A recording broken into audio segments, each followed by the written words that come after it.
Well, good morning. Welcome to Quarantining with Pastor Michelle. Today is Monday, May 18th, and welcome to the Monday morning edition of my daily show. And so, you know what Monday morning means? It means that I begin with some good news. And I'm going to actually just start having a bit of good news in every episode. So instead of me going through the entire email that I get from CNN, you know, the good stuff, I'm just going to share just one or two things a day. And so, my friends, I thought we'd just start out with just a few things from that email, just some of the good stuff that they wanted to share. And so here's what I wanted to share with you today. So have you heard? Phone calls are back. We have so many ways to connect. A good old phone can sometimes seem like more work than texting or spitting out long back and forths on Facebook posts. But since it's been harder to connect face-to-face, carriers say phone calls have been up in both time and duration. And even if you're a little phone shy, there's no feeling like a meandering call. There's no feeling like a meandering call with someone you haven't talked to in a while. So you know the kind. You wander around your house, you flop on the couch, you file your nails, you pause for bathroom breaks, you know, those kind of calls. The time just flies by, and at the end you realize just how lovely it is to hear the sound of someone else's voice. And so isn't it amazing that we're getting back to that time when you used to make phone calls? I can remember as a teenager, we used to have the phone. I used to have the phone in my room that had the really long cord. So you could go in different rooms. And for those who were born, you know, pre 1999 or post 1999, they probably have no idea, or even I don't even know when phones kind of went to the wayside. But I can still remember those phones with the cords. And I remember when I was younger, I even got a speaker phone. I got like an office phone in my room. I have no idea why. I was like in 6th grade. I guess I wanted to you know, look like I was big stuff. So anyway, it is cool that phone calls are going back up. And I know for me personally, I just called someone from our church before I did this video and wished him a happy birthday. He actually turns 100 today. So that's a big accomplishment. Even though I made the joke and I said happy 21st and he laughed, but yeah. So anyway, that's just some good news today. I think it is good news that we're kind of getting back to some of the old type of communication. I know I've been writing letters forever, before all this happened, but I know I certainly have been writing more letters to our church folks, since this time of pandemic. So, keep calling, keep texting people. I think it's good to check in. So, let's start with some from this book, some reflections. There's something elemental about sweet grass, sage, tobacco, and cedar smoldering in an abalone bowl by the light of a single candle in the early morning dark. It reminds me of what is most important in my day, acknowledging and embracing the sacred. Without that, I can't walk out my door and discern the sacredness of other people. I can't be my own best self. Without that, I can't allow myself my limitations.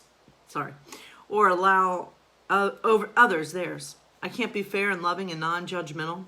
Without that, I can't feel the depth and wonder of the mystery everywhere around me. I can't experience gratitude, worship, or communion without that mystery. Those sacred moments of connection, when I choose to take them, are what set my feet on the path I hope to take right through my day. Some days, some moments, I stray from it, but I always know that it's right there. And here's another conversation. Someone asked someone, what does it mean to believe? Well, it means to trust with your whole heart, to have faith. It means to have courage to act out of your belief. Well, how do I do that? You have to be honest. What do you mean? You have to live your belief every day. To believe in something and not live it is dishonest. I became a better human being after that. And that's a good reminder for us. You know, you have to live that belief every day. And so that's kind of the way I'm approaching this whole craziness of a pandemic. I am holding on to that belief that things are eventually going to get better. And so I hold on to that every day. So let's open with a moment of prayer. Our Father, Mother, who art in heaven, hallowed be thy name. Thy kingdom come, thy will be done, on earth as it is in heaven. Give us this day our daily bread, and forgive us our debts as we forgive our debtors. Lead us not into temptation, but deliver us from evil. For thine is the kingdom, and the power, and the glory forever. Amen. So let's take a deep breath. Breathe in all the good. Breathe out all the bad. So today's woman of the day is Harriet Tubman. She was an anti-slavery freedom fighter, and there's also a movie that they recently made about her, which I hope to watch today, if I have the time. Okay, I think I will. I'm not going anywhere. So, so let's hear a little bit about Harriet Friedman. I don't know where that name came from. Harriet Tubman. Some of her quotes: "My people must go free. Every great dream begins with a dreamer. There was one of two things I had a right to do: liberty or death. I could not have one. I would have the other." And so let's hear a little bit about Harriet Tubman today. Aramina Ross was born as a slave in Maryland around the year 1820. Her exact birthday is unknown because slaves were not valued as people, and so their birthdays were sadly never written down, or at least rarely written down. She later changed her name to Harriet, which was her mother's name. When she was around 5, she was sent to work as a house slave, but at around 12, she was sent to work in the fields. Field slaves were beaten regularly. Once while trying to protect another slave, Harriet was hit on the head by a heavy weight, and she never fully recovered from the injury, which made her suddenly fall asleep. In 1849, Harriet fled on foot, helped by a friendly white woman. Harriet followed the North Star and through the woods toward the northern states where slavery was illegal and African Americans were free. But safe in the North, Harriet worried about those she left behind: her husband, her parents, her brothers and sisters. So she went back. First, she led her sister and her sister's children to freedom, and then returned to rescue her brother and 2 others. On one of her most dangerous journeys, she led her elderly parents north. Harriet returned to the South at least 19 times during the 1850s, risking her life to free other slaves and becoming the most famous conductor of the Underground Railroad. The Underground Railroad was a secret network of safe houses and kind people throughout the South and the North. Harriet, she helped the railroad grow, coming up with clever tricks for her brave rescues. She made her journeys on Saturday nights because notices about escaped slaves weren't printed in newspapers until Monday. So she used secret codes and letters and hooted like an owl to signal when it was safe to move. She carried medicine to make babies sleep so they wouldn't cry. The journeys were long and difficult, but always safe. She led many dozens of slaves to freedom and was proud of the fact that she never lost a single passenger. Frightened slaves felt brave with Harriet. Harriet felt brave because she believed that God was protecting her. During the Civil War, she continued her work in the fight for freedom as a nurse on the battlefields and as a scout and spy for the North's Union Army. She led a group of black soldiers passing on knowledge to the Union Army and guiding a famous expedition that freed over 700 slaves. The Union Army only paid Harriet $200 for her work, yet slave owners offer rewards for her capture of up to $40,000, nearly $1.5 million in today's standard. The average price of a slave in 1850 was around $500, so the slave holders placed a value on Harriet that was 5 times what they had paid for the people that she had saved. It's impossible to put real value on someone's life. Life and freedom are priceless. But this just shows Harriet's incredible power as a freedom fighter. She made slave owners realize that slaves could rebel against their captivity, and she gave slaves hope that they might one day escape. After the war, when slavery finally ended, nearly 4 million slaves were set free. Harriet moved to New York, where she cared for her parents and other elderly freed slaves in her home, earning money to help them by selling her book and giving speeches. Known as the Moses of African American history, leading her people to freedom, just as Moses did in the Bible, Harriet was many things. She was a civil rights pioneer, a scout, a spy, a nurse, and most importantly, she was conductor on the Underground Railroad. To hundreds of slaves, she gave freedom, and to those who were not yet free, she gave hope. And so that is, there she is right there, if you can see her. And so I think one of the most important things that we can hear from Harriet's story is that she was able to escape slavery and she was able to get herself free. But she realized that she didn't do this. She realized that she had left people behind. There were still people that were not free. And so I think it's a great example of what we are meant to do. Those with privilege are meant to help those without privilege. Those who are free are meant to do the best they can to go back, and because we're not free until all of us are free. And so it's a whole sermon right there. But I'm very inspired by that story, because I just think, you think about when we have our own freedom, just think about those who don't yet. And so I love that. So tomorrow our woman of the day will be Boudica. She was a Celtic queen and rebel leader. So that should be good. And so, my friends, let's finish up Charlotte's Web today.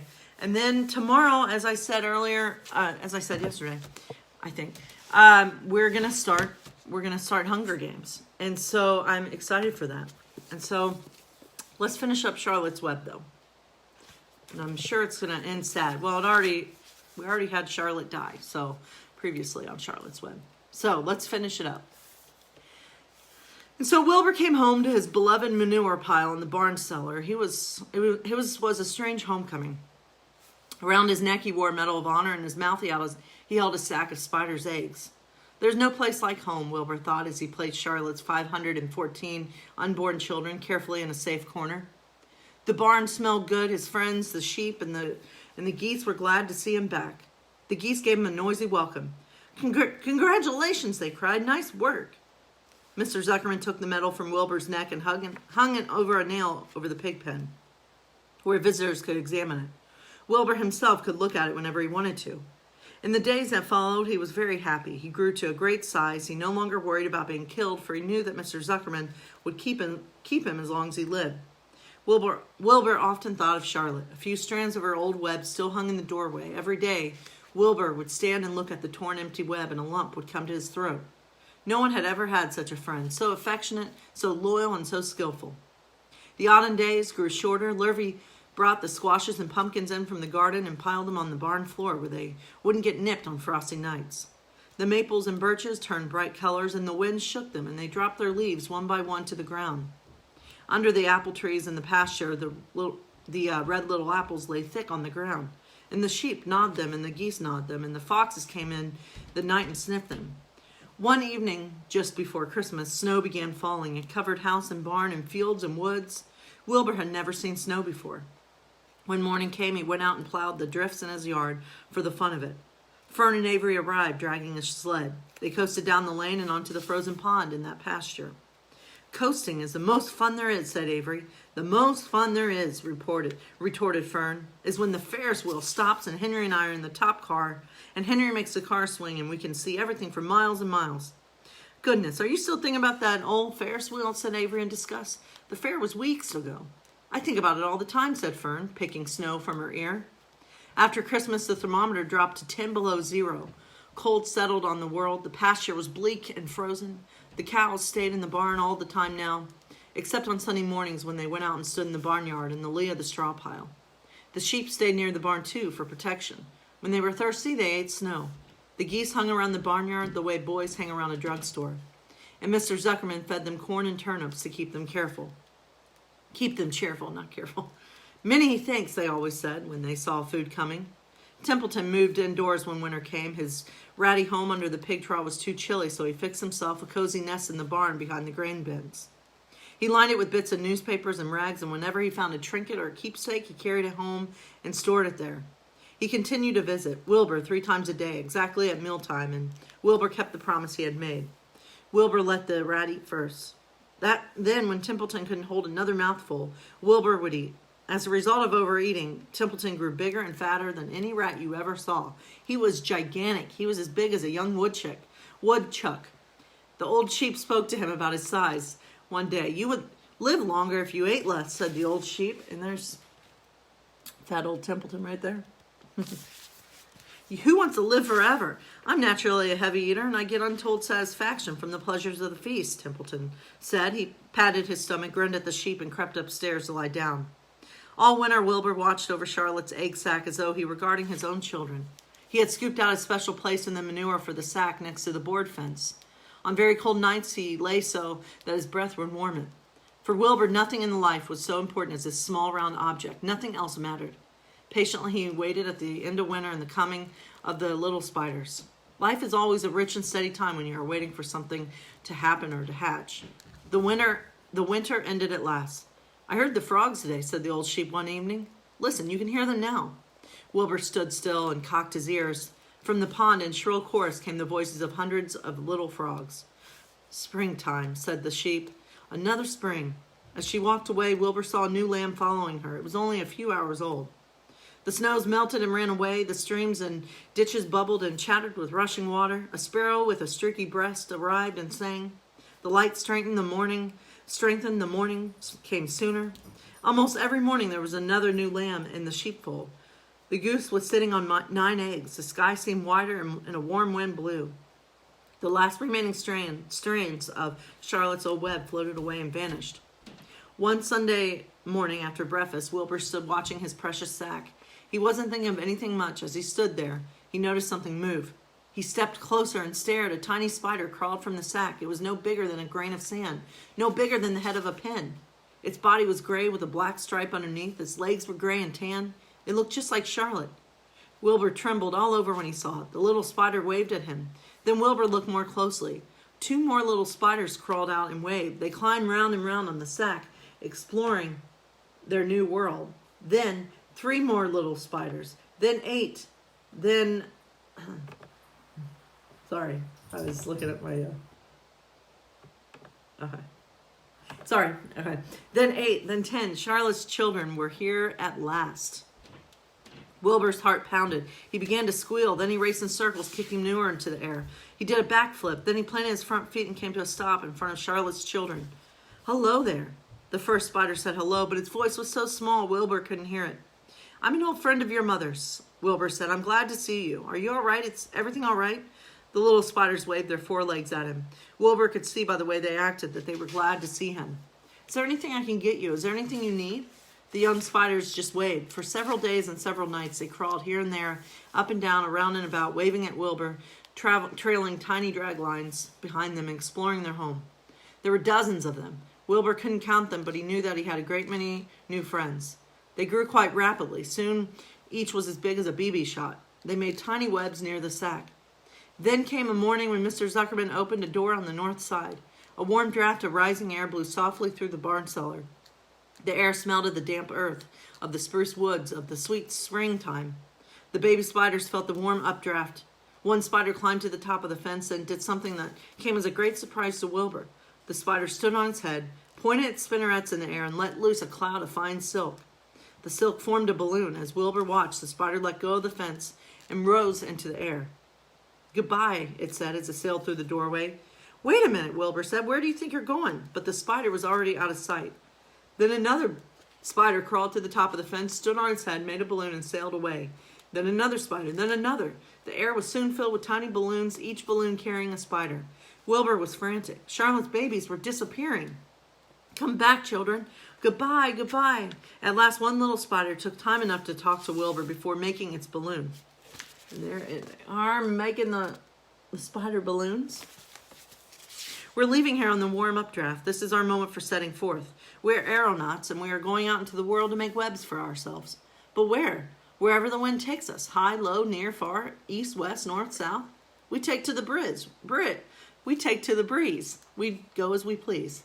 Are all of you going? You can't all go. I would be left alone with no friends. Your mother wouldn't want that to happen, I'm sure.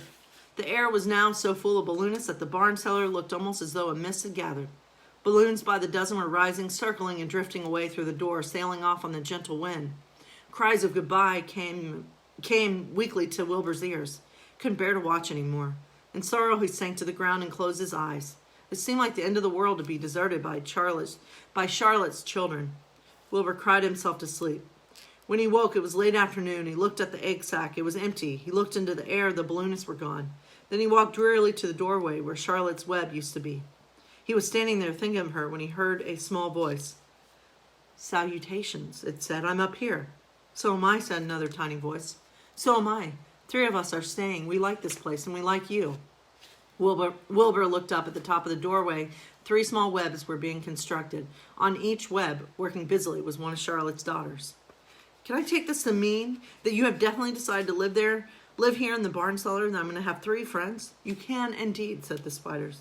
What are your names, please? Asked Wilbur, trembling with joy. There's Wilbur.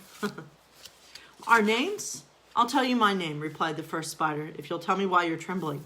I'm trembling with joy. Then my name is Joy, said the first spider. What was my mother's middle initial? Asked the second spider. A.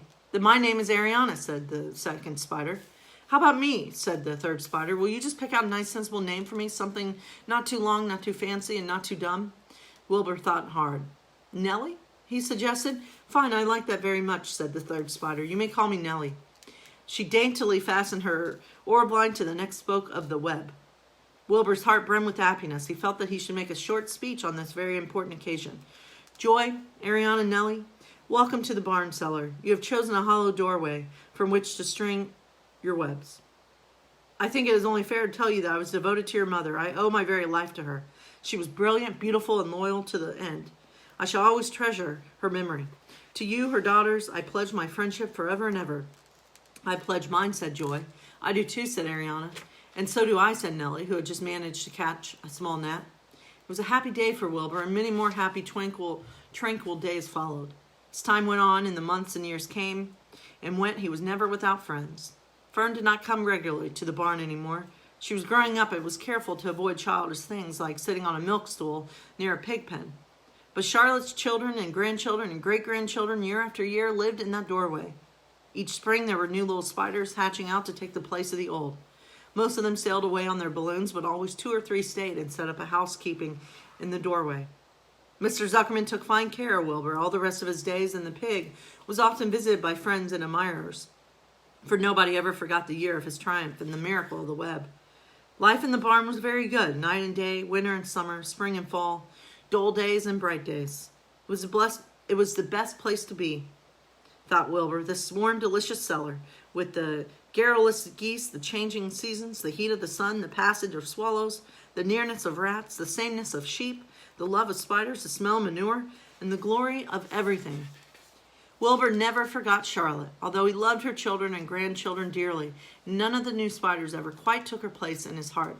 She was in a class by herself. It is not often that someone comes along who is a true friend and a good writer. Charlotte was both. And this concludes Charlotte's Web. And it also concludes my morning edition of Quarantining. So, my friends, God bless you. I hope you have a wonderful day. And Lord willing, at around 8 o'clock tonight, I will be doing my bedtime story. Much love to all of you. God bless you.